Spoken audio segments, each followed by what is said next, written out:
tornem a començar. Què li passa a aquesta gent? No ho sé. La veritat és que els humans són ben difícils de comprendre.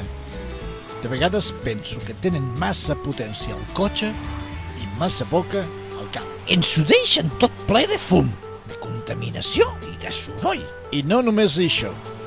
Es queixen que la benzina és cara i la llancen pel tub d'escapament.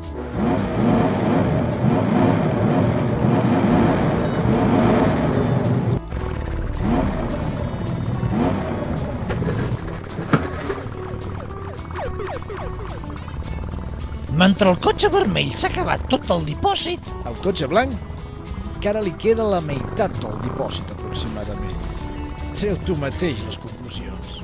la frenada brusca o l'accelerada forta, escolta, no tenen ni solta ni volta. Millor conduir plàcidament. És bo per a la butxaca i també pel medi ambient. Fes-ho bé. No costa res.